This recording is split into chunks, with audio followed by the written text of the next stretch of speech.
Dan kita awali CNN Indonesia Today kali ini dari banjir bandang di Garut, Jawa Barat, di mana jumlah korban tewas akibat banjir bandang ini bertambah menjadi 21 orang. Dan 2 orang di antara jenazah yang ditemukan belum berhasil diidentifikasi petugas.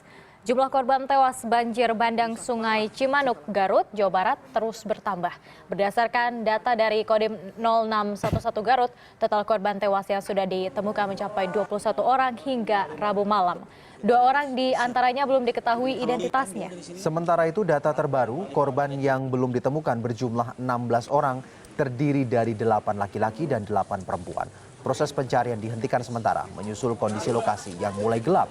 Petugas TNI difokuskan untuk membantu evakuasi bantuan makanan dan pangan untuk korban banjir bandang. Selain bahan makanan siap jadi, beras, sepatu hingga pakaian disediakan untuk korban banjir bandang. Di bantaran Sungai Cimanuk rusak parah setelah banjir bandang menerjang Kecamatan Tarogong Kidul. Dan segera kita bergabung dengan korespondensi CNN Indonesia Albi Pratama untuk mengetahui kondisi terkini di Garut, Jawa Barat. Ya, selamat pagi Albi. Albi, apakah hari ini proses pencarian dan juga masih dilakukan di sekitar kawasan banjir bandang di Garut, Jawa Barat ini? Ya, selamat pagi Alfian dan juga Lady. Terkait dengan masa tanggap darurat selama 7 hari ke depan yang dilakukan oleh Satgas Bencana yang terjadi akibat adanya banjir bandang di Kabupaten Garut, sampai saat ini memang masih terus dilakukan.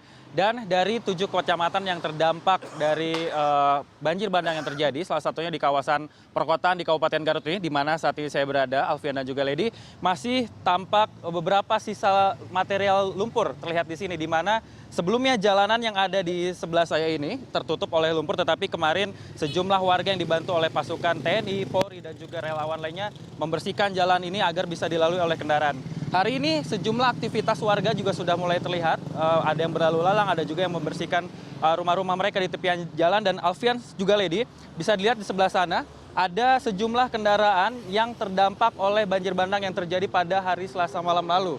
Dan kendaraan-kendaraan tersebut terlihat cukup rusak dan juga tertutupi oleh material-material lumpur yang sampai saat ini belum dibersihkan oleh pemiliknya. Dan sementara saat ini proses evakuasi untuk korban-korban yang mengungsi masih dipusatkan ke 2 titik, yaitu di Kodim dan juga di Korem yang ada di Kabupaten Garut. Alfian dan juga Lady. Ya, sementara itu Albi, bagaimana dengan 16 orang yang hilang ini? Apa kendalanya sejauh ini sehingga masih sulit untuk mencari ke-16 korban tersebut? Ya Lidi, terkait pencarian korban yang masih dinyatakan hilang, informasi terakhir memang yang saya dapatkan saat ini berjumlah 12 orang yang hilang dan 23 lainnya dinyatakan meninggal dunia. Terkait dengan kesulitan ataupun kendala yang dihadapi oleh tim pencari adalah medan yang cukup sulit, karena dari 7 kecamatan yang ada, ini banyak sekali orang yang dinyatakan hilang dan dimungkinkan terseret sampai beberapa kilometer, sehingga hal inilah yang menyulitkan petugas untuk melakukan pencarian. Dan untuk fokus pencarian sendiri memang akan dilakukan di sejumlah kecamatan yang terdampak cukup parah. Salah satunya di kota Garutnya sendiri. Lalu ada kecamatan Tarogong Kaler dan juga Tarogong Kidul. Dan nanti proses pencarian akan difokuskan di bantaran Sungai Cimanuk yang pada saat banjir bandang terjadi ini meluap. Karena diprediksi sejumlah korban yang meninggal dunia ataupun hilang ada di sekitar lumpur-lumpur yang memang menumpuk di sekitar aliran Sungai Cimanuk ini. Alfian, Lady. Ya Albi, dari informasi sebelumnya banyak warga yang masih mengungsi di beberapa rumah warga yang tidak terdampak oleh banjir. Namun apakah sekarang warga sudah terkonsentrasi pada suatu titik untuk di mana mereka dievakuasi, serta bantuan apa yang mereka butuhkan pada saat ini? Ya Alfian, terkait dengan warga yang mengungsi, memang informasinya masih ada beberapa warga yang menginap ataupun menumpang ke tempat sanak saudara mereka. Ada juga beberapa rumah warga yang dinyatakan aman.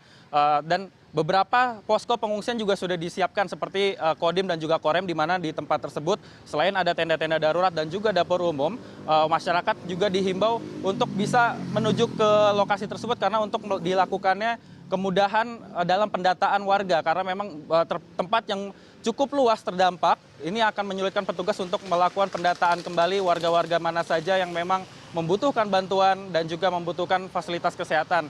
Dan untuk fasilitas ataupun hal-hal yang dibutuhkan oleh warga, antara lain adalah makanan, obat-obatan dan juga alat kesehatan, karena salah satu rumah sakit umum daerah di sini, itu Rumah Sakit Umum Dr. Slamet, juga terdampak banjir bandang cukup parah sehingga mengakibatkan kerugian hingga 19 miliar rupiah ditaksir, dan itu menyebabkan sejumlah alat kesehatan dan juga obat-obatan yang ada di rumah sakit tersebut tidak dapat digunakan, sehingga beberapa di antara pasien ataupun korban harus dievakuasi ke rumah sakit Guntur, yang mana ini merupakan milik dari TNI Angkatan Darat yang ada di Kabupaten Garut. Alfian dan juga Lady. Baik, terima kasih atas laporan Anda, Albi Pratama melaporkan langsung dari Garut, Jawa Barat.